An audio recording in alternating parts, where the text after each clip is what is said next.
Hello everyone. तो कैसे हैं आप लोग? उम्मीद है आप लोग काफी अच्छे होंगे। तो स्वागत है आपका हमारे यूट्यूब चैनल पे। सो फ्रेंड्स, आज हम आ चुके हैं एक और नई टॉपिक के साथ, एक और नई वीडियो के साथ, जिसमें आज हम लोग पढ़ने वाले हैं बीए का semester first second BA program BA honours. ठीक है, हिंदी का, यानी कि हिंदी भाषा संप्रेषण और संचार, ये हमारी बुक का नाम है। इसका पढ़ने वाले यूनिट 2 का लेसन नंबर 3, जिसका नाम है लेखन के विविध रूप, अनुच्छेद लेखन, संवाद लेखन, डायरी लेखन, ब्लॉग लेखन इत्यादि। ये इससे पहले कि जितने भी टॉपिक हैं वो सारे टॉपिक जो हमने क्लियर कर दिए हैं। इससे पहले जितने भी चैप्टर है वो सारे चैप्टर जो है हमने क्लियर कर दिए। अगर आप लोगों ने अभी तक नहीं देखा है तो जल्दी से इस वीडियो को डिस्क्रिप्शन बॉक्स में जाए, वहां पर आपको उनसे भी वीडियो की वीडियो लिंक देखने को मिल जाएगी। पहले उन वीडियोस को देखिए, उसके बाद आपको आगे बढ़ना चाहिए ताकि आपको ज्यादा अच्छा और ज्यादा बेहतर लगे। क्योंकि देखो, जो बीए की जो मेरी बुक है वो कुछ ना कुछ हमारे पिछले चैप्टर से रिलेट कर रहा है आगे के चैप्टर से। जैसे कि यहाँ पे आप देख रहे हो अनुच्छेद लेखन, ये हम बात कर चुके हैं अनुच्छेद क्या होता है। ठीक है, इसके बारे में हम पीछे चैप्टर में बात कर चुके हैं। फुल एक्सप्लेनेशन होने वाला है विथ नोट्स के साथ। ड्यू सोल एनसीओ जो भी स्टूडेंट्स है उन सभी स्टूडेंट्स के लिए होने वाला है। प्लस पॉइंट हमारा ये है कि ये जितना भी टॉपिक मैं आपको पढ़ाऊंगा सारा टॉपिक जो है न्यू एजुकेशन यानी एनईपी के तहत होने वाला है। तो ज्यादा फार्म ना भरते हुए स्टार्ट करते हैं आज की वीडियो।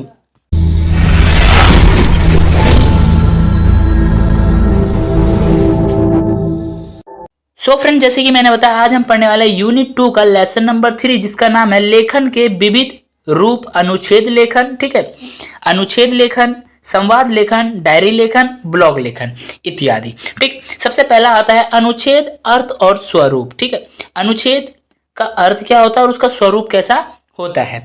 अनुच्छेद अंग्रेजी के पैराग्राफ का अनुवादित शब्द है। जो अनुच्छेद है अंग्रेजी के पैराग्राफ का जो है अनुवादित शब्द है, जिसका शाब्दिक अर्थ है कट जाने पर भी अलग या नष्ट ना होना। किसी भी टॉपिक का कट जाने के बाद भी वो नष्ट ना होना।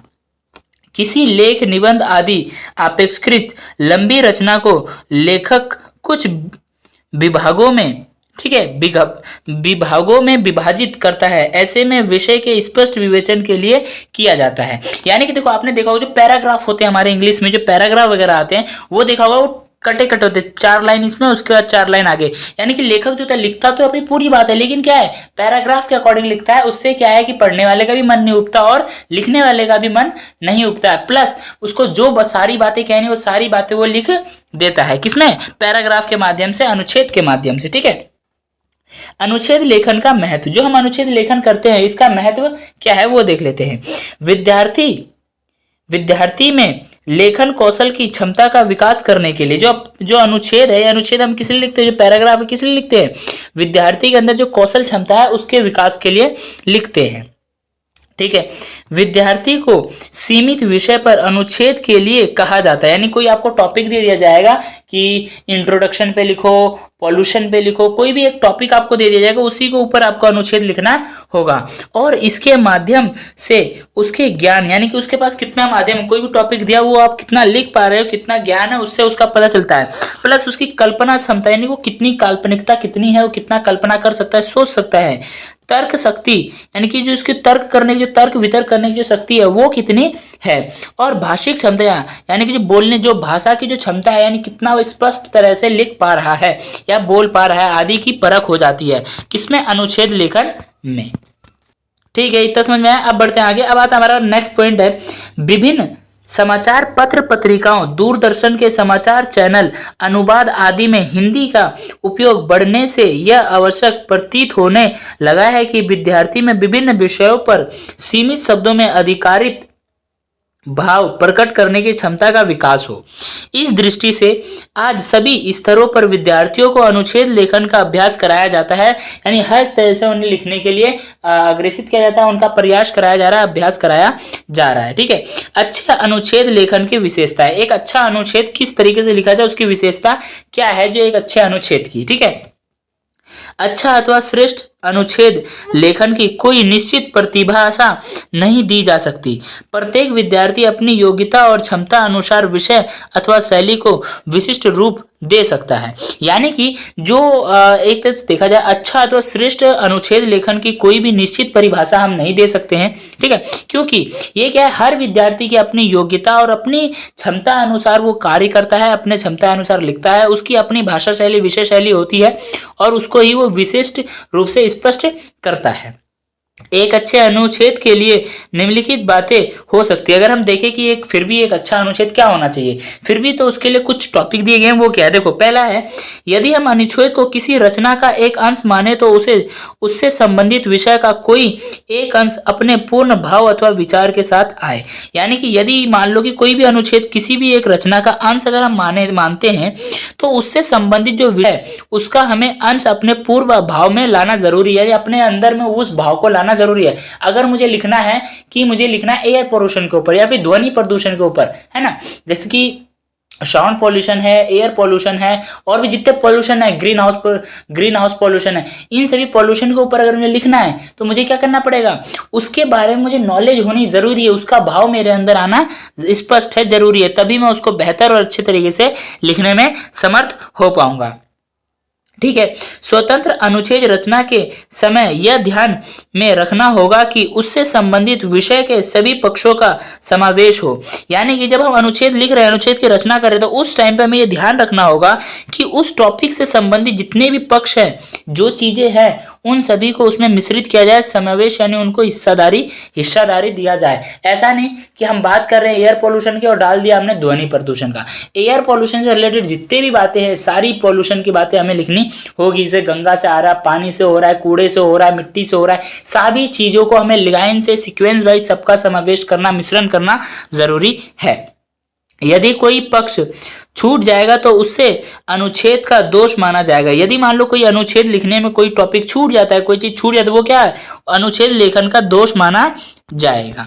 ठीक है, इतना क्लियर हुआ। ठीक है, अब पढ़ते हैं आगे। थर्ड पॉइंट आता है, अनुच्छेद और निबंध के विषय में अंतर होता है। अनुच्छेद लेखन और निबंध लेखन में अंतर होता है। ठीक है, निबंध ऐसे विषय पर लिखा जाता है जिसका बहुत विस्तृत आयाम हो।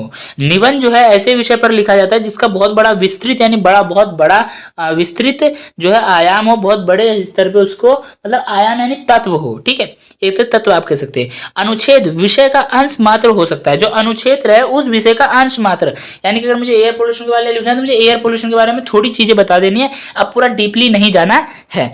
परंतु स्वतंत्र अनुच्छेद का विषय सीमित आयामों वाला होना चाहिए। लेकिन जो भी हम अनुच्छेद लिख रहे हैं वो क्या है, स्वतंत्र होना चाहिए और विषय सीमित आयामों वाला होना चाहिए। अब ऐसा नहीं कि बहुत बड़ा लेंथी कर दे, स्वतंत्र तो होना चाहिए लेकिन क्या है, ज्यादा बड़ा भी नहीं होना चाहिए, उससे क्या लोग पढ़ेंगे नहीं। अनुच्छेद लिखते समय वर्णन में संतुलन रहे। जब हम अनुच्छेद लिख रहे हैं तो उसका जो वर्णन कर रहे हैं उसमें संतुलन बना रहे। ऐसा नहीं कि कभी इधर की बातें कर रहे, कभी इधर की बातें कर रहे, कभी उल्टी पुल्टी बातें करते, और संतुलन जो है, जो एक्यूरेटी है वो बनी रहनी चाहिए। ठीक है, इसका ध्यान रखना आवश्यक है कि संतुलन बना रहे, इसका ध्यान रखना बहुत ज्यादा आवश्यक है। संभव है कि कभी व्यक्ति को रुचि अथवा अरुचि के विषय पर अनुच्छेद लिखना हो और वह उसे अति विस्तृत अथवा अति संकुचित करना दे। यानी कि अगर मान लो ऐसा हो सकता है कि कभी किसी व्यक्ति को अपनी रुचि और अपनी अरुचि यानी उसकी पसंद और नापसंद के बारे में लिखना हो, तो देखो अनुच्छेद लिखन में कहीं ऐसा ना हो कि या तो वो बहुत बड़ा कर दे, ठीक है, और ऐसा ना कर दे एकदम छोटा ही कर दे। उसको क्या एक मीडियम में लिखना है। ठीक है, जैसे कि हमें कोई कहता है कि 5 नंबर का है, अब ऐसा नहीं कि आपने 20 नंबर का 4 पेज भर दिया पूरा, ऐसा भी नहीं करना है। अब ऐसा भी नहीं कि 5 नंबर का आपने 3 लाइन में भर दिया, ऐसा नहीं करना है। आपको मीडियम रखना है। 5 नंबर का बस आधा पेज 1 पेज हो गया, बहुत है, इतना है ना, इनफ है। तो क्या एक सीक्वेंस, एक जो जितनी इसकी मात्रा है, जितनी सीमा है उतना ही दो, जितना पूछा जाए उतना ही दो। ठीक है, 5वां आता है, अनुच्छेद के लिए शीर्षक को ध्यान से समझकर संतुलित रूप से लिखना जाना चाहिए। जो अनुच्छेद है, अनुच्छेद का जो शीर्षक है उसको ध्यान में रखकर संतुलित रूप से लिखा जाना चाहिए। जो शीर्षक ऐसा नहीं कि अपने मार्ग से ही भटक जाए। ठीक है, अनुच्छेद लेखन में विचारों का प्रकटीकरण क्रमबद्ध एवं तर्कसंगत विधि से होना चाहिए। यानी कि जो अनुच्छेद लेखन में विचार जो है उसका प्रकटीकरण जो है, उसका जो प्रकट कर रहे हैं वो क्रमबद्ध होना चाहिए, ठीक है, सीक्वेंस में होना चाहिए, तर्क संगत यानी कि तर्क वितर्क करने वाला, ऐसा नहीं कि फॉल्स बातें हो, ठीक है। आपको क्या है उसमें ऐसी बातें डालनी, या फिर कभी कभी कभार होता है ऐसी बातें बोलना जिसके कि सामने वाला कि लगे कि हाँ भाई बात में दम है, फालतू की बात नहीं करनी है। यदि विचार अथवा भाव क्रमबद्ध तरीके से प्रस्तुत नहीं किया जाएगा तो पाठक के लिए विषय को समझना दुष्कर हो जाएगा तथा अनुच्छेद प्रभावहीन हो जाएगा। यानी कि अगर उसको लाइन से सीक्वेंस वाइज नहीं लिखा जाएगा तो क्या होगा, जो उसको पढ़ने वाला होगा उसके वो समझ में नहीं आएगा और उसका जो है बेकार हो जाएगा, और उसका क्या है जो अनुच्छेद है वो प्रभावहीन, यानी उसके ऊपर कोई प्रभाव ही नहीं डाल पाएगा, बस क्या है उसको बस रट दिया, पढ़ दिया और कोई मायने नहीं रहेगा, ठीक है। अनुच्छेद की भाषा, अब आता है हमारा सातवां, अनुच्छेद की भाषा विषय अनुकूल होनी चाहिए। यानी कि जो अनुच्छेद की जो भाषा है वो विषय अनुकूल, यानी उस विषय से रिलेटेड और उससे मिलती जुलती होनी चाहिए, अनुकूल होनी चाहिए उसके। अनुच्छेद श्रावत महत्व के विषयों पर लिखे जाते हैं। जो हमारा अनुच्छेद है वो शाश्वत महत्व के विषयों पर लिखे जाते हैं, अतः उसकी भाषा भी उसी के अनुरूप गंभीर होनी चाहिए। शाश्वत महत्व के लिए लिखे जाते हैं और जो उसकी भाषा है उसी के अनुरूप क्या है, गंभीर होनी चाहिए, मजाकिया बातें नहीं होनी चाहिए। सामाजिक विषयों पर लिखे गए अनुच्छेद की भाषा अपेक्षाकृत सहज होनी चाहिए। जो भी अनुच्छेद सामाजिक विषय पर लिखा गया है उसकी जो भाषा है वो क्या है, सहज होनी चाहिए ताकि सभी को समझ में आ जाए, ठीक है। इतना क्लियर हुआ? हाँ जी सर बिल्कुल क्लियर हुआ। अब बढ़ते हैं आगे। आठवां पॉइंट आता है, अनुच्छेद के प्रभाव से लेकर अंत तक उसका एक सूत्र में बंधा होना नितांत आवश्यक है। यानी कि अनुच्छेद के जो प्रारंभ यानी शुरुआत से, स्टार्टिंग पॉइंट से लेकर के लास्ट तक में उसका क्या है, एक सूत्र में बंधा होना जरूरी है। ऐसा नहीं कि राम मोहन आज स्कूल गया, स्कूल से सो गया, क्रमबद्ध होना चाहिए कि मोहन आज स्कूल गया, स्कूल में उसने ये चीज पढ़ी, उसने ये पढ़ने के बाद घर आया, घर पे आके खाना खाया, सो गया, एक सीक्वेंस, यानी कि उसका एक सूत्र में बंधा होना जरूरी है, नितंत होना जरूरी है। अनुच्छेद मूल विषय से इस प्रकार बंधा होना चाहिए कि पूरे अनुच्छेद को पढ़ने के बाद पाठक सार रूप में उसके शीर्षक को नितंत संगत एवं उपयुक्त माने। यानी कि अनुच्छेद जिस भी विषय पर लिखा गया उसका जो मूल विषय है, जिस चीज पे कहा गया है, जैसे कि लिखना है इंट्रोडक्शन पे, लिखना है पॉल्यूशन पे, लिखना है किसी भी चीज पे अनुच्छेद लिखा गया है, उससे रिलेटेड, उस टॉपिक से रिलेटेड, उस पॉइंट से रिलेटेड ही होना चाहिए, ताकि सामने वाला जो पढ़ रहा है, जो पाठक है जो उसको पढ़ रहा है, उसको पढ़ने के बाद ऐसा लगे कि हाँ इसके शीर्षक में दम है, नितंत है, तुरंत ही उसको क्या है, उसका जो प्रसंग है, निष्कर्ष है, वो सारी चीजें वो छानबीन करके निकाल ले, ठीक है। इतना क्लियर हुआ? हाँ जी सर क्लियर हो गया। अब आता है लास्ट हमारा नाइन्थ पॉइंट है, अनुच्छेद लेखन एक कला है। जो अनुच्छेद लेखन है वो क्या है, वो एक कला है, ठीक है। कहीं पे मैंने कलर चेंज नहीं किया, यहाँ पे कर रहा हूँ, बताओ यार, ध्यान नहीं मैंने दिया। इसमें दिए गए विषय पर सीमित शब्दों में पूरी बात करने का प्रयास किया जाता है। देखो अनुच्छेद लेखन जो है ये एक कला है, ठीक है। इसमें क्या है, दिए गए कोई भी आपको विषय दिया गया उस पे सीमित शब्दों में, या जितने शब्द आपको दिए गए शब्दों की भी हमें क्या बॉन्डिंग होती है, ठीक है। तो सीमित शब्दों में क्या है, अपनी पूरी बात को समझाना, कम से कम शब्दों में ज्यादा से ज्यादा बातों को समझाना, ठीक है। जैसे कि हमारे कबीरदास जी कहते हैं, जाति ना पूछो साधु की, पूछ लीजिए ज्ञान। इसमें क्या है, छोटे से वाक्य में बहुत बड़ी बात कही गई है, ठीक है। अनुच्छेद लेखन के पूर्व यह विचार कर लेना चाहिए कि उसमें कौन कौन से बिंदु आएंगे। यानी अनुच्छेद लिखने से पहले अगर मुझे कोई टॉपिक दिया गया, मुझे दिया गया है कि आपको एयर पोल्यूशन पे लिखना है, तो मुझे पहले सोच लेना है कि मुझे क्या क्या टॉपिक उसमें डालना है, ठीक है। इतना क्लियर हुआ? हाँ जी सर इतना क्लियर हो गया। मजा आया? बिल्कुल मजा आया। चलो अब आता है हमारा अगला पॉइंट। अगला पॉइंट हमारा क्या आता है, अनुच्छेद लेखन के प्रकार। क्या आता है, अनुच्छेद लेखन के प्रकार। देखो अनुच्छेद जो लेखन है क्या है, 4 प्रकार के होते हैं। अनुच्छेद लेखन 4 प्रकार के होते हैं। पहला आता है वर्णनात्मक अनुच्छेद लेखन। ये क्या है, इसको देख लेते हैं, ठीक है। देखो अनुच्छेद की शैली किस प्रकार की होगी, इसका निर्णय उसके विषय के आधार पर किया जाता है। यानी कि जो अनुच्छेद जिसे लिखना है, अनुच्छेद लेखन की वर्णनात्मक, इसके नाम से ही पता चला कि वर्ण यानी कि शब्द है ना, वाक्य किस तरीके से होंगे। तो जो अनुच्छेद जो शैली है उसको किस प्रकार से अनुच्छेद की शैली जो है, यानी जो उसकी आप कह सकते हो किस तरीके का लिखना है, शैली क्या है उसकी, है ना। किस शैली की किस प्रकार की होगी, इसका निर्णय जो है विषय के आधार पर ही किया जाता है। उसके लिखने की जो शैली है, जो भाषा है, वो किस तरीके से होगी, ठीक है। जैसे कि अकॉर्डिंग टू लैंग्वेज, मतलब कि जगह के अकॉर्डिंग क्या है। अब मान लो अगर मैं इंडिया के बिहार में जाकर के यहाँ की इंग्लिश लैंग्वेज लिख दूँ तो मजा आएगा, नहीं मजा आएगा, बात ही नहीं जमेगी। और अगर अमेरिका में जाकर हिंदी में छाप तो मजा आएगा, नहीं आएगा। तो उसके मतलब उसके अकॉर्डिंग ही शैली भी रखनी है और हमें संस्कृति का भी ध्यान बहुत अच्छे से रखना पड़ेगा। इसमें हम आगे पढ़ेंगे, वो मैं अच्छा एक्सप्लेन करूंगा। फिलहाल यहाँ पे देख लेते हैं, उसके विषय के आधार पर किया जाता है, किसका, उसकी शैली का। कुछ विषय ऐसे होते हैं जिसमें दिए गए विषय का वर्णन किया जाता है, कुछ विषय ऐसे होते हैं जिसमें कि दिए गए विषयों का वर्णन होता है। उदाहरण के लिए पुस्तकालय विषय को लिया जा सकता है, पुस्तकालय विषय को लिया जा सकता है, पुस्तकालय के ऊपर लिख सकते हैं, जो हमारी लाइब्रेरी होती है उसको विषय में लिख सकते हैं। ऐसे विषय में लेखक पुस्तकालय को अर्थ, प्रकार, उपयोग आदि का आवश्यकता अनुसार वर्णन करता है। यानी कि उसका अर्थ क्या है, उसके प्रकार क्या है, लाइब्रेरी कितने प्रकार की होती है, लाइब्रेरी 6 प्रकार की होती है, ठीक है। उसकी आवश्यकताएं क्या होती है, ये जनरल नॉलेज जैसी बातें हैं, ठीक है। तो ये आपको पता होनी चाहिए। लाइब्रेरी की आवश्यकता क्या है, वो सारी चीजों का वर्णन करते हैं, ठीक है। उसके बाद आता है हमारा सेकंड आता है विवरणात्मक अनुच्छेद शैली, यानी विवरण, उसका जो विवरण होगा यानी भाषा जो होगी वो किस तरीके से होगा। कुछ विषय ऐसे होते हैं जिसमें लेखक को देखे अथवा अनुभव किए गए विषय के अनुसार विवरण प्रस्तुत करना होता है। आचरण, सत्य, प्रियता, एकता में बल आदि ऐसे विषय हैं जिसमें विषय का प्रतिपादन करते समय लेखक को किसी घटना का विवरण भी प्रस्तुत करना पड़ता है, यानी किसी घटना का उदाहरण उसे देना पड़ता है। जैसे कि आचरण यानी कि हमारा जो भाव है, स्वभाव है, ठीक है। संस्कृत आचरण यानी कि हमारा जो रहन सहन है हमारा वो कैसा है, उसके विषय में, ठीक है। सत्य, प्रियता यानी कि एक सत्य जो प्रियतम होते हैं यानी सच्चे प्रेमी जो होते हैं उनके विषय में। एकता में बल है, एकता में बल कैसे, लकड़ी वाली कथा सुनी होगी, एक लकड़ी रहेगी तोड़ दोगे, अगर गठरी में रहे तो उसको नहीं तोड़ सकते। तो इसका क्या, उसको उदाहरण भी दे करके समझाना पड़ता है विवरणात्मक अनुच्छेद शैली में, ठीक है। अब आता है हमारा नेक्स्ट आता है विचारात्मक अनुच्छेद शैली। अधिकांश अनुच्छेद इसी कोटि में आते हैं। प्रायः अनुच्छेद के विषय इस प्रकार के होते हैं कि लेखक को कुछ विचार अथवा चिंतन कर विषय का प्रतिपादन करना पड़ता है, लिखना पड़ता है। यह सत्य है कि अनुच्छेद के लिए विषय गंभीर चिंता के विषय नहीं है। यह सत्य बात है कि अनुच्छेद के जो विषय है वो गंभीर चिंतन यानी कि ज्यादा सोचने का विषय जो है नहीं होता, परंतु इसका उद्देश्य यह होता है कि विद्यार्थी की चिंता शक्ति का विकास हो। इसका जो मुख्य उद्देश्य है, सोचने वाली चीज तो है ही नहीं, लेकिन फिर भी क्या है, इसको सोचते हैं, उससे क्या होता है, सोचने से जो विद्यार्थी है, जो लिखने वाला लेखक है, उसकी क्या है, चिंतन शैली, जो चिंतन शक्ति है उसका विकास हो, ठीक है। वह विषय के संबंध में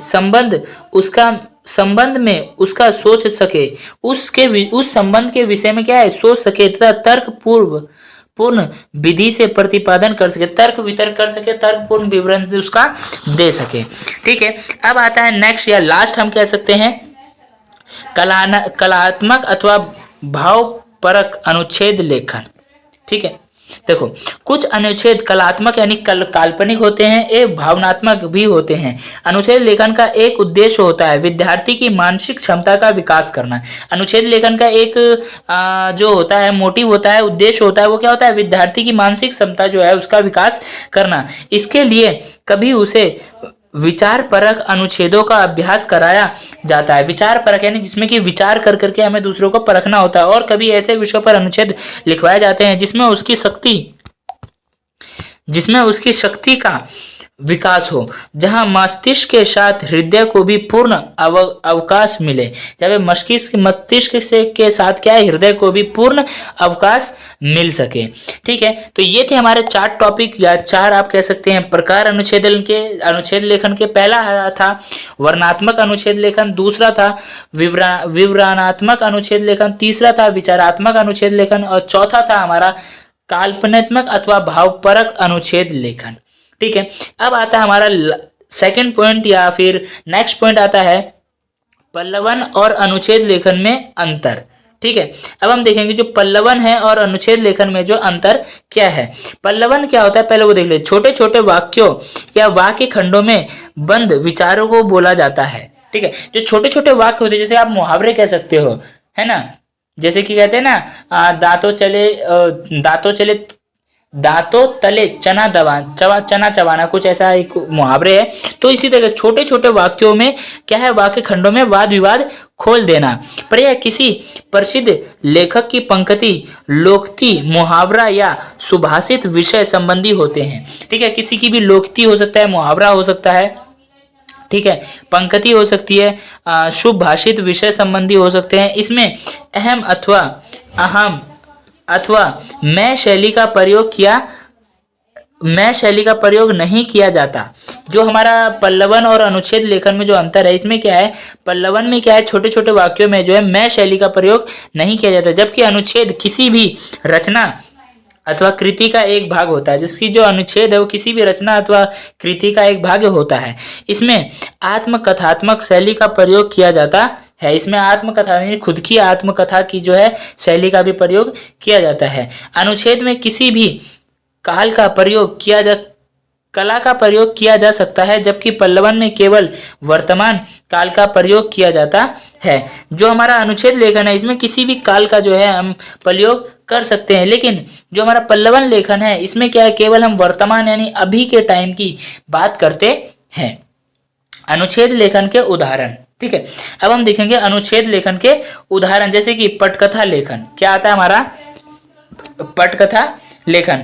पट का अर्थ है पर्दा अथवा पटकथा का अर्थ है पर्दे पर चलने वाली कथा। पटकथा लेखन, यहाँ पे बट हो गया, यहाँ पे पट होगा, ठीक है। पटकथा लेखन रचनात्मकता की कसौटी है। जो रचनात्मक लेखन है, जो पटकथा की लेखन है, ये क्या है, रचनात्मकता की कसौटी है, ठीक है। पटकथा लेखन में इसके विभिन्न रूप देखने को मिलते हैं। पटकथा लेखन में क्या है, बहुत सारे विभिन्न रूप देखने को मिलते हैं। पटकथा लेखन दूरदर्शन तथा वृत्त चित्र के माध्यम से किया गया। जो पटकथा लेखन है दूरदर्शन के माध्यम से तथा वृत्त चित्र के माध्यम से किया गया विस्तृत शैली का लेखन है, ठीक है, जो कि पर्दे पर चलाया जाता है, ठीक है।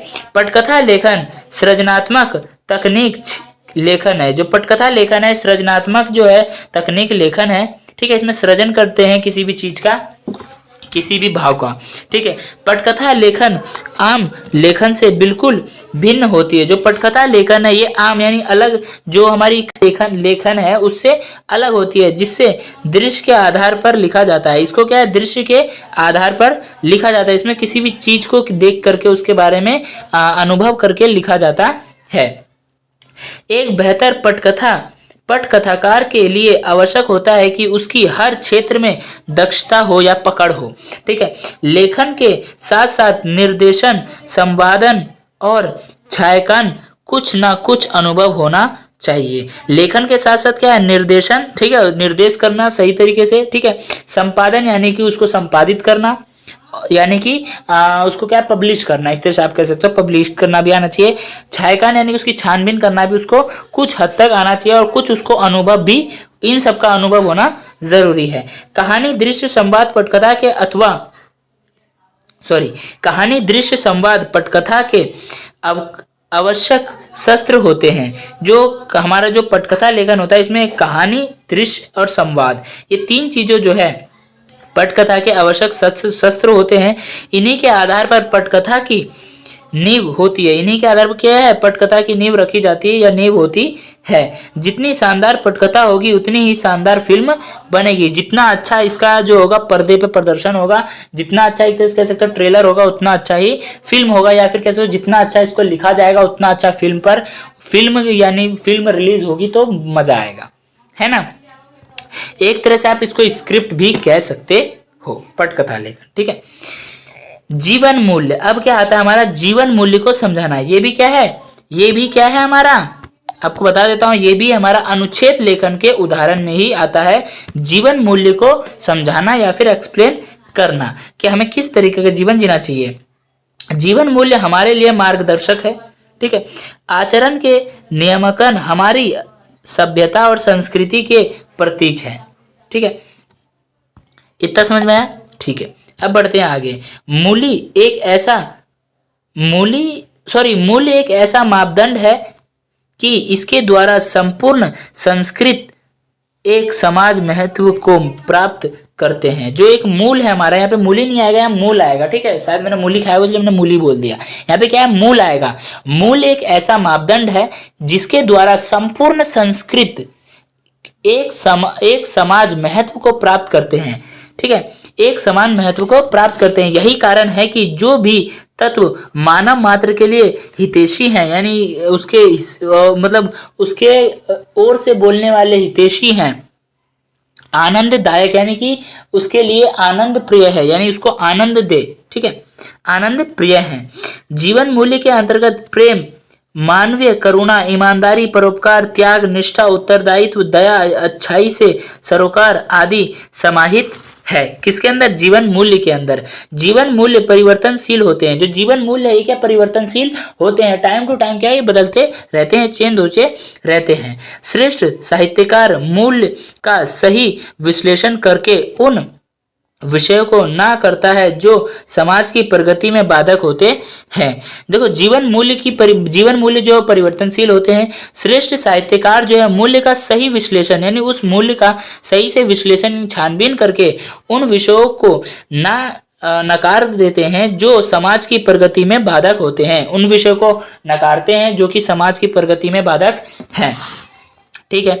अब आता है नेक्स्ट पॉइंट, आता है हमारा डायरी लेखन, ठीक है।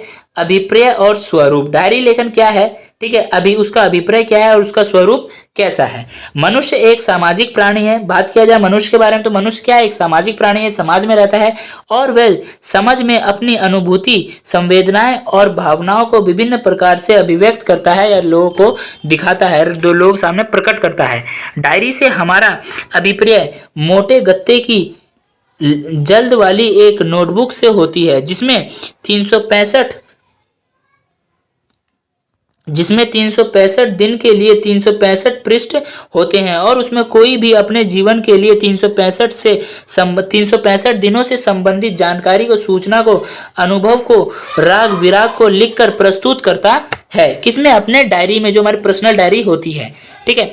और इसमें क्या होते हैं, 365 पन्ने होते हैं। जो पर्सनल डायरी होती है इसमें 365 पन्ने ही होते हैं। हर रोज हम क्या है, एक एक पन्ना लिखे। लेकिन देखो कभी कभार हम लिखने के लिए बैठते तो एक पन्ने की जगह 2-3 पन्ना भर देते, इसलिए कहते हैं जो इसके ऊपर डेट रहती है ना उसको आप करंटली यूज मत कीजिए। जैसे कि अभी 2024 चल रहा है तो आप लोग 2023 की जो बुक है, आई मीन नोटबुक है, अपनी पर्सनल डायरी है, उसको यूज कीजिए ताकि आप आज की डेट उसमें डालते चलो और लिखते जाओ, ठीक है। इससे ज्यादा बेहतर रहेगा और आपको लिखने में आसानी होगी। करंट ईयर की जो है यूज मत करो, ऐसा मैं कह रहा हूं, ठीक है। सामान्य डायरी लेखन की जब चर्चा होती है तो उससे हमारा अभिप्राय दिन भर की घटनाओं का लेखा जोखा है, ठीक है। अगर हम बात करें सामान्य डायरी लेखन की तो उसकी जब चर्चा होती है तो इसमें हम ये कह सकते हैं हमारा जो अभिप्राय है दिन भर में जो कुछ भी हमारे जीवन में घटित हुआ, हमारे साथ दिन भर में जो घटित हुआ उसका लेखा जोखा ही हमारा क्या है, डायरी लेखन है, ठीक है। प्रस्तुत दिन भर हम जिन घटनाओं, गतिविधियों और विचारों से गुजरते रहते हैं उन्हें ही डायरी के पृष्ठ पर शब्दबद्ध करने की कला को ही डायरी लेखन कहा जाता है। यानी जो भी चीजें हमारे साथ दिन भर में घटती है उसको हम रात में बैठ के जब डायरी में लिखते हैं, वो जब हम उसको शब्दबद्ध कर देते हैं यानी शब्दों में बांध देते हैं, वाक्यों में बांध देते हैं, तो वो क्या कहलाता है, वही हमारा डायरी लेखन कहलाता है। और डायरी को कब लिखा जाता है, रात में ही लिखा जाता है, ठीक है। डायरी लेखन और प्रस्तुतिकरण के रूप, यानी कि डायरी लिखने की जो कला है, डायरी लेखन क्या है और उसको प्रस्तुतिकरण यानी प्रस्तुत करने की जो प्रस्तुतिकरण के जो रूप है वो क्या है, ठीक है। 1942 के समय एनी फ्रैंक, ठीक है, आपने एक बुक पढ़ी होगी इंग्लिश की जिसमें एनी फ्रैंक की कहानी थी, नामक एक किशोरी की पहली डायरी सामने आती है। 1942 के समय में एक एनी फ्रैंक नाम की एक लड़की थी, ठीक है, जो कि यहूदी कास्ट से बिलोंग करती थी या यहूदी फैमिली से बिलोंग करती थी। उसके पापा ने उसको उसके 14 यानी 14वें जन्मदिन पर उसको डायरी गिफ्ट किया था। तो 14वें जन्मदिन पे क्या था, यानी कि वो 14 साल की एक लड़की बच्ची थी, ठीक है, ठीक है। तो देखो सबसे पहले उसी किशोरी की यानी लड़की की पहली डायरी जो है सामने आती है, जो एक उदाहरण है कि डायरी लेखन की परंपरा पुरानी है, जो कि एक उदाहरण है कि डायरी लेखन की जो परंपरा है वो क्या बहुत पुरानी है। हिंदी में पिछले कुछ दशकों में कई रचनाकारों ने डायरियां लिखी, जैसे मोहन राकेश की डायरी, रमेश चंद्र शाह की डायरी जो किताब के रूप में छप चुकी है, जिन्हें पढ़कर हम उनकी निजी जिंदगी में झांक सकते हैं। डायरी में क्या हमारी पर्सनल चीजें होती है, जो चीजें हम सामने वाले को नहीं बताते वो हम रात में डायरी में बैठ के लिख देते हैं अपनी पर्सनल चीजें। तो उसकी चीज क्या है, जो उसको पढ़ेगा, जब उसकी बुक छप जाएगी अच्छा लगेगा। जैसे कि आपने एक मूवी देखी होगी, एक मूवी का नाम है बागवान। हाँ, एक मूवी है बागवान, उसमें आपने देखा होगा लास्ट में वो एक अपने अपने ही प्रेम कथा लिखते हैं, अपनी उनकी लाइफ में जो चीजें बीती होती है ना, वो सारी चीजें वो एक पेजेस पे लिखते हैं टाइपराइटर से। और वो क्या है, एक टाइम पे इतना ज्यादा वो हिट हो जाता है, वो जब दिखाते हैं तो वो क्या उसके बुक छप जाती है और कई सारी बुक बिक जाती है। लोगों को उससे क्या मिलती है, सीख मिलती है। तो क्या है, उसके पर्सनल जीवन में लोग क्या है झांक पा रहे हैं, उनके लाइफ में जो भी चीजें चल रही थी वो सारी चीज के बारे में वो जान पा रहे हैं, किस तरीके से कैसे कैसे क्या क्या हो रहा है। ठीक है, यह डायरियां बड़े चाव से पढ़ी जाती हैं। ये जो पर्सनल डायरी होती है ना, बड़े ही मजे से और चाव से पढ़ी जाती हैं। मुक्ति बोध की एक साहित्य की डायरी सबसे प्रसिद्ध डायरियों में गिनी जाती है। एक मुक्ति बोध नाम के एक व्यक्ति है, उनकी एक साहित्य की डायरी है, ठीक है, जो प्रसिद्ध डायरियों में गिनी जाती है। समकालीन पत्र पत्रिकाओं में भी रचनाकारों की डायरियों के अंश छपते रहते हैं, ठीक है, जिनमें हमारे जो पत्र पत्रिका जो न्यूज़पेपर वगैरह आते रहते हैं उनमें भी ये सब चीजें जो है हमें छपी हुई मिलती है। ठीक है, जिसमें पाठकों को अक्सर उधेड़बुन की शैली में प्रकट होने वाले कुछ विचार बिंदु, किसी यात्रा का वृतांत या किसी साहित्य जगत की चटपटी खबरें पढ़ने के लिए मिलती रहती है। ठीक है, ये सारी चीजें क्या है उसमें डाल दिया जाता है डायरी लेखन से उठा के, कि उसमें से अगर कुछ फनी चीज होती है हमारे साथ, हमने रात में लिखा, जैसे मेरे साथ आज दिन भर में कुछ फनी सा हुआ, मैंने क्या किया उसको अपने पर्सनल डायरी में, एक टाइम वो बुक छप गई तो लोगों को वो अच्छा लगा, तो उन्होंने क्या किया उसको एक न्यूज़पेपर छपा, उसको कल छाप दिया, है ना, मतलब काफी दिन बाद उसको छाप दिया। तो क्या हुआ, लोग उसको पढ़ेंगे, बोलेंगे अरे यार फनी हुआ, लोगों के मन पे क्या मुस्कान आएगी, हंसेंगे लोग, है ना। अब बढ़ते हैं आगे, आता है लेखन। इन सब बातों का मतलब यह बिल्कुल नहीं है कि डायरी सचमुच कहानी, उपन्यास, कविता या नाटक की तरह पाठकों के लिए लिखी जाने वाली एक खास तरह की रचनाओं का विधागत नाम है। ठीक है, जो डायरी लेखन है ये बिल्कुल भी हम ये नहीं कह सकते कि इसमें सचमुच की डायरी जो है सचमुच कहानी लिखी जाती है, उपन्यास लिखा जाता है, कविता या नाटक की तरह पाठकों के लिए नहीं लिखा जाता है। ये जो पाठक होते हैं, जो पढ़ने वाले होते हैं, उनके लिए नहीं लिखा जाता है। कुछ खास तरह की रचनाएं का विभक्त तो होता है, ये कुछ खास तरह की रचनाएं होती है, ठीक है, जिसमें कि पर्सनल चीजें ही होती है। डायरी को मूलतः डायरी के रूप में ना लिखकर अधिकांशतः उपन्यास, जीवनी या आत्मकथा का रूप मिलता है। डायरी को केवल डायरी के रूप में ना लिख रखे, क्या करते हैं उसको अधिकांश क्या उपन्यास यानी कि और उपन्यास, जीवन, आत्मकथा यानी कि उसके अंदर की आत्मकथा के बारे में लिखा जाता है, रूप मिलता है, जैसे कि नौकर की डायरी, मास्टर मनबोध की डायरी आदि। ठीक है, ये सभी क्या है, ये उसके उदाहरण है। ठीक है, अभी तक जो हमने पढ़ा इतना समझ में आया। अब हम बढ़ते हैं अपने नेक्स्ट टॉपिक की तरफ। नेक्स्ट टॉपिक आता है हमारा डायरी लेखन का महत्व और प्रक्रिया, यानी कि डायरी लेखन जो इसका महत्व क्या है और इसकी प्रक्रिया क्या है लिखने की। ठीक है, शुद्ध लेखन के स्तर पर देखें तो डायरी अपना ही अंतरंग साक्षर तक है, अपने ही साथ स्थापित होने वाला संवाद है, यानी अपने ही तक सीमित रहने वाला एक संवाद है, एक ऐसा साक्षात्कार और संवाद जिसमें हम सभी तरह के संबंधों से मुक्त होते हैं। ठीक है, जहां पे हम सभी संबंधों से मुक्त होते हैं, जो चाहे हम वो लिख सकते हैं, अपनी पर्सनल बातें भी, गाली गलौज जैसी भी कुछ भी जो चाहे हम लिख सकते हैं, सभी संबंधों से मुक्त होते हैं, दबाव से अछूत होते हैं, कोई भी हमारे ऊपर दबाव नहीं होता है कि सामने वाला क्या सोचेगा, कहीं उसको बुरा ना लग जाए। जिन बातों का हम दुनिया में किसी और व्यक्ति के सामने नहीं कह सकते, उन्हें ही डायरी के पन्नों पर उतार देते हैं, उन पन्नों को लिखकर सुना देते हैं। ऐसा करके हम पहले खुद को बेहतर तरीके से समझ पाते हैं। ऐसा कर हम क्या करते हैं, अपने आप को खुद को बेहतर समझ पाते हैं। दूसरे अपने अंदर अनजाने इकट्ठा होते बाहर से मुक्त होते हैं। दूसरे अपने अंदर अनजाने इकट्ठा होते बाहर से मुक्त होते हैं और विस्मृति यानी कि अपने जो दिमाग में अपनी स्मृति के अंधेरे में होते हैं, अपने ही व्यक्तित्व के पहलू को इस तरह रिकॉर्ड कर देते हैं कि उसे पलटकर कभी भी छुआ जा सकता है, पढ़ा जा सकता है। लेकिन ऐसा नहीं है कि डायरी सिर्फ ऐसे ही निजी भाव को शब्द देने का जरिया हो, किसी और रूप में अभिव्यक्ति वर्जित है, जिसकी किसी और रूप में अभिव्यक्ति जो है वर्जित है। यह एक तरह का व्यक्तिगत दस्तावेज है। यह एक तरह क्या है? व्यक्तिगत यानी स्वयं व्यक्तिगत दस्तावेज है, जिसमें हम अपने जीवन के खास स्थान, किसी समय विशेष के मन के अंदर कौंधने वाले विचार, यादों और मुलाकातों को लिखते हैं। कौंधने वाले यानी कि जो हमें दुख देते हैं, दुख देने वाले, कौंधने वाले यादों को जानते हैं, विचारों को हम लिखते हैं। किसी से मुलाकात हुई, मीठी मुलाकातों को लिखते हैं। ठीक है। डायरी या तो किसी नोटबुक में या पुराने साल की डायरी में लिखी जाने वाली चाहिए। यानी कि देखो, डायरी या तो किसी नोटबुक में या पुराने साल की डायरी में लिखी जानी चाहिए, जैसे कि मैंने आपको पहले बता दिया था। ठीक है। पुराने साल की डायरी में पहले की पड़ी हुई तिथियों की जगह अपने हाथ से तिथि डालें। यह सुझाव इसलिए दिया जाता है क्योंकि कहीं मौजूदा साल की डायरी में तिथियों के अनुसार बने हुए सीमित स्थान से अपने को हम बंधा हुआ महसूस करते हैं। जैसे कि मैंने कहा, जो हमारा डायरी होता है, जब हम डायरी लेखन करते हैं, जिसको डायरी लिखना पसंद है, वो क्या करे, पिछली साल की डायरी को यूज करे। जैसे 2024 चल रहा है तो 23 की यूज करे, या फिर कोई नोटबुक यूज करे। क्योंकि जो आज की, अगर हम इसी साल की करंट डायरी यूज करेंगे, वो क्या करेंगे, हम एक तरह से देखेंगे हम अपने डेट में बंधे हुए हैं, एक रूप में क्या है, बंधे हुए। हमें 365 पन्ने ही दिए जाते हैं डायरी लेखन के लिए। तो क्या है, अपने आप को बंधा हुआ महसूस करते, तो हमारे ऊपर क्या है, एक सीमा सी लगती है। तो इसलिए हमें पिछला साल की डायरी यूज करनी चाहिए। यहाँ पे आपको अच्छे से एक्सप्लेन हो गया होगा। हर किसी दिन तो 3 पंक्तियां लिखना चाहते हैं, कभी अपनी बात 5 पन्नों में कहना चाहते हैं। डायरी लेखन को कभी सभी प्रकार के दबाव से मुक्त रहना चाहिए। जो डायरी लेखन है, इसको सभी प्रकार से मुक्त रहना चाहिए, एकदम बिल्कुल ही स्वतंत्र रहना चाहिए, फ्रीडम होनी चाहिए इसको लिखते टाइम, हर चीज से। इसमें दिन भर की घटनाओं, मुलाकातों आदि को लिपिबद्ध यानी लिखाना चाहिए, शब्दबद्ध करना चाहिए। डायरी बिल्कुल निजी वस्तु है। जो पर्सनल डायरी वो निजी वस्तु होती है, उसको छूना ही नहीं चाहिए बिना उसकी परमिशन के।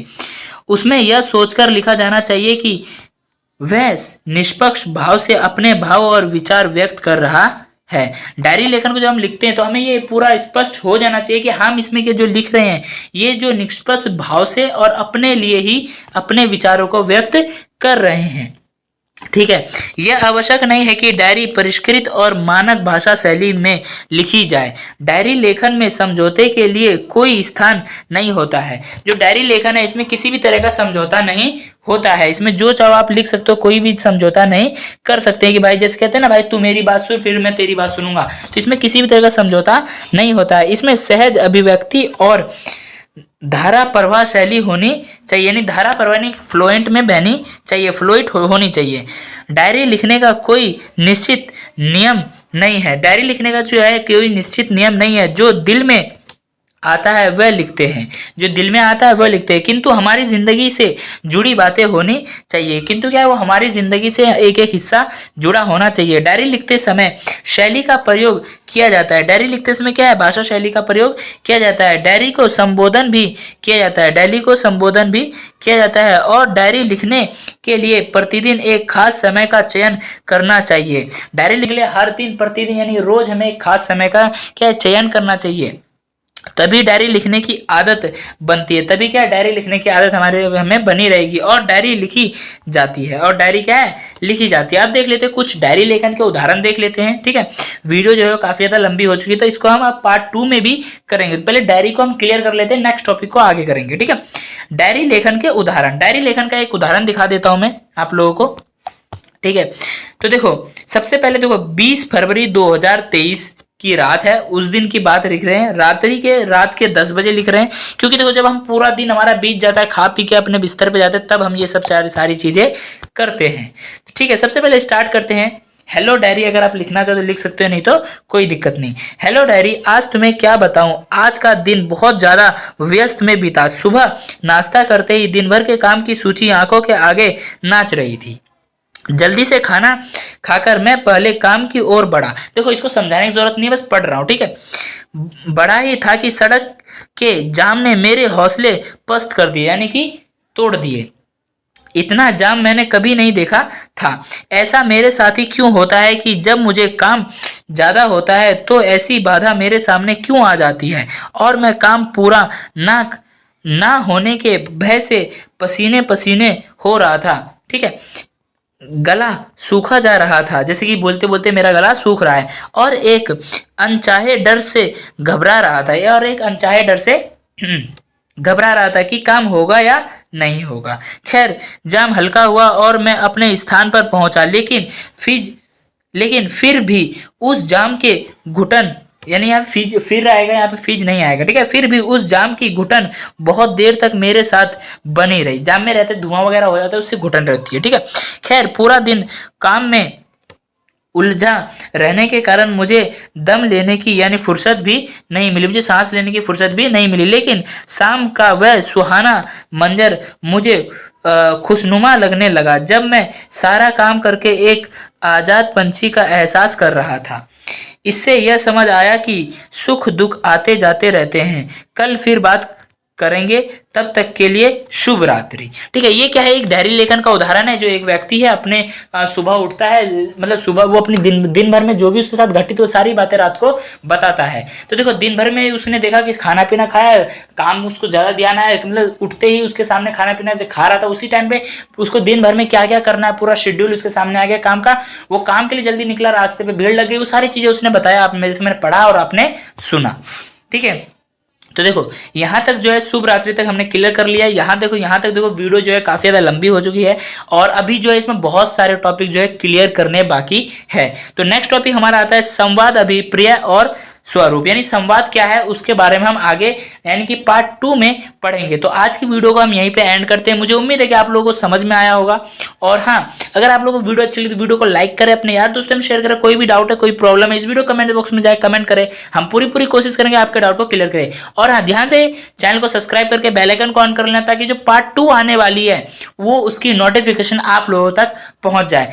पार्ट 2 में हम लोग पढ़ेंगे संवाद, अभिप्राय और स्वरूप। इसके आगे से हम लोग सारा टॉपिक क्लियर करेंगे पार्ट 2 में, और पूरी कोशिश करेंगे इसको खत्म कर दे। तो आज की वीडियो में इतना ही, मिलते हैं next time, bye bye, thanks for watching this video.